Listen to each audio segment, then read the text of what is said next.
every time I speak, I get hiccups. So there's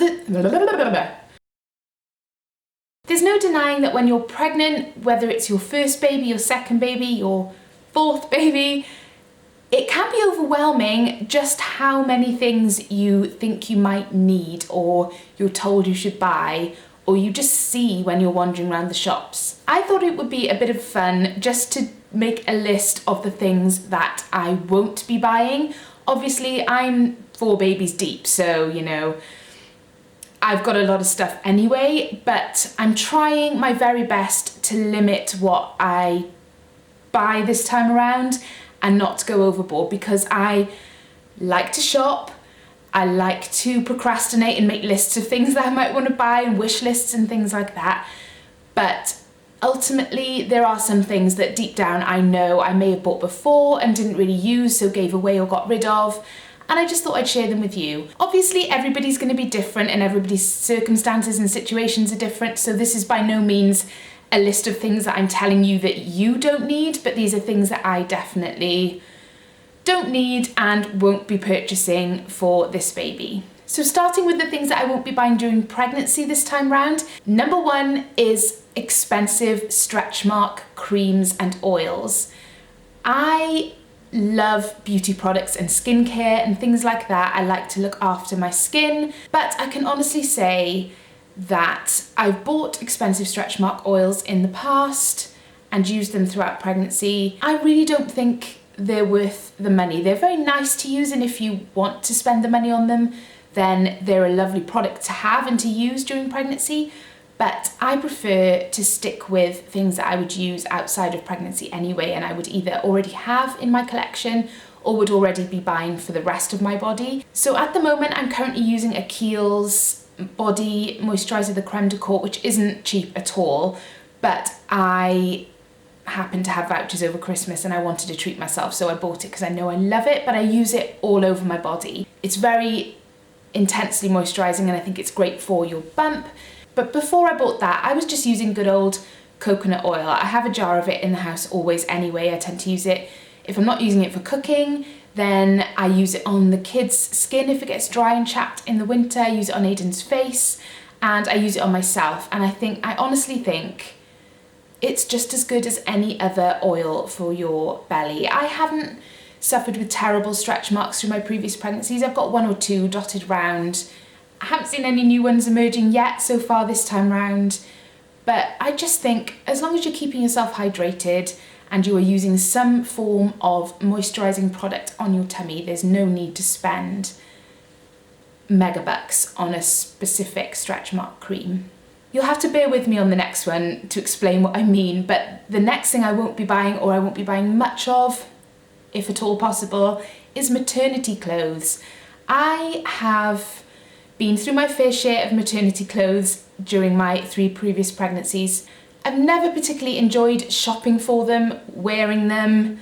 I would much rather buy things that aren't specifically maternity wear that will still fit me throughout pregnancy and afterwards, that I love anyway, and things that are perhaps oversized that you could get away with wearing 6 months after you've had the baby. Obviously, I've needed to buy some maternity wear. I can't still fit into my old jeans, for instance. Although, let's be honest, maternity jeans aren't the most comfortable thing in the world usually anyway. But I have bought 1 pair so far, and I'm actually waiting for another pair to arrive today from ASOS. But other than those 2 pairs and a pair of maternity leggings, I don't really want to buy anything else for my bottom half if I can avoid it. I tend to wear a lot of black opaque tights at the moment. It's the perfect time of year for wearing those.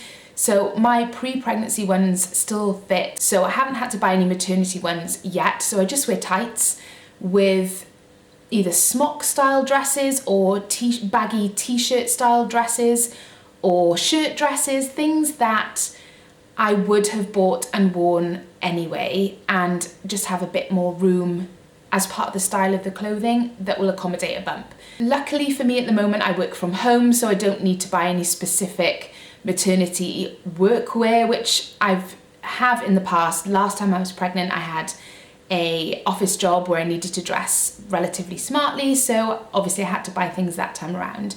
I'm fortunate I don't need to do that this time, so I can make do with the basics and then just kind of try and be a bit creative around what else I wear. I'm actually planning a video on what I tend to wear during pregnancy this time around. If that's something you'd be interested in seeing, then let me know in the comments below and I'll get that sorted for you. Moving on to things that I won't be buying for the baby this time. Now this is a tough one because there's nothing cuter than shopping for and looking at baby products. The first product that I will not be buying this time around is a changing table. Now, when I was pregnant the very first time, I was adamant that I needed a changing table in my life, 100%.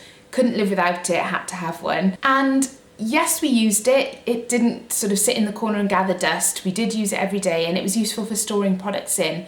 However, it wasn't essential for me and for my lifestyle in our house. So what I tend to do instead, and what I did last time around, we did actually use a chest of drawers, which was fairly low, changing table height, and put a mat on that back then.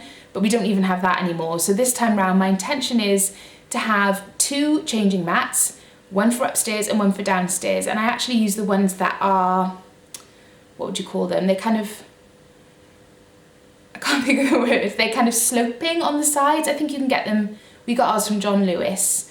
I'll try and link them up for you below anyway so you can see what I mean. But what I tend to do is literally just kneel on the floor, or I put the changing mat on the bed and kneel at the bed to change the baby. And then I also tend to have a drawer both upstairs and downstairs where I keep nappies and wipes and barrier cream and things like that. So if I'm downstairs with a baby, I can just change it down there. I don't have to traipse up to the changing table.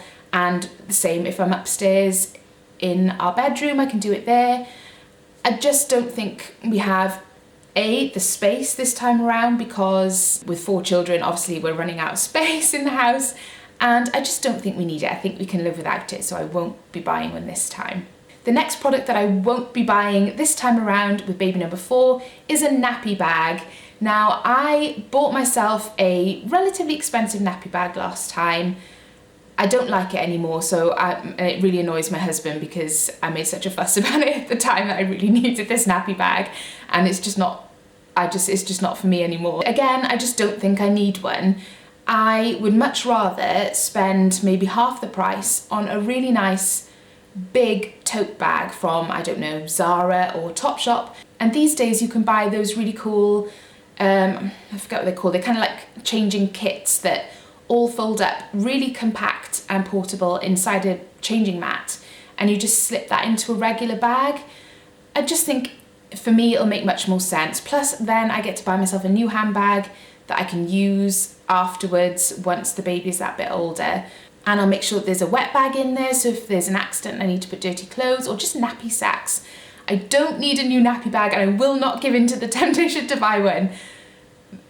That is what I'm sticking with. Fast forward 6 months and you'll see me going, this is my new nappy bag. I love it so much I couldn't live without it. But my intention at the moment is not to get myself a new one. This time around with baby number 4, I will be very strict about what toys that I buy for the baby.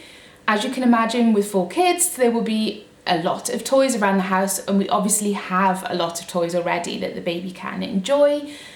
I just find, again, with my first baby, I got so excited about buying all these sort of electronic toys from Early Learning Centre and places like that, and they are lovely, but the baby doesn't need them. All it really needs when it's that small is you and your face. And I like to buy books that I can sort of prop around them when they're on the floor or on a play mat to sort of catch their eye and for them to look at. But in terms of lots of plastic, noisy, flashing toys, I'm going to try and keep them to a minimum. Now the next one I'm doing pretty well at already, actually, because I'm so unorganised and I haven't bought a thing for the new baby, but I won't be buying lots of outfits for the baby. And I managed to stick to this pretty well with Aiden too. I have learned through experience that when the baby is very small, I like to dress the baby in baby grows.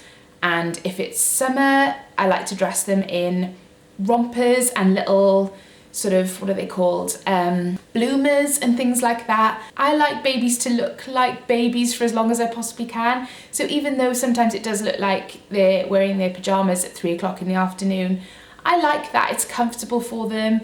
Baby grows and things like that are easy to wash, easy to get on and off, and it's just my personal taste. I don't like Aiden. Actually, the first time I put him in a pair of jeans, I did buy him one pair of, I think they were baby Bowden jeans, and he was a few months old and he just cried. I don't know if it was the jeans, but I assumed it was. He lived in baby tights. There's some amazing brands of baby tights, and I did get a few funny looks and a few comments about why I was dressing my baby boy in tights, but I just adored them. And if this baby's a boy, I'll do the same again, because they kept him warm in the winter and they were comfortable, easy for him to wriggle his little legs around. He was so comfortable, and as I said, he burst into tears the one and only time I tried to put jeans on him. The last and most hardest to resist thing that I won't be buying for this baby is a new pram. Now, it's taking a lot of guts for me to put this out there on camera, because the likelihood is that I will waver on this, and I want you to hold me accountable. I love prams.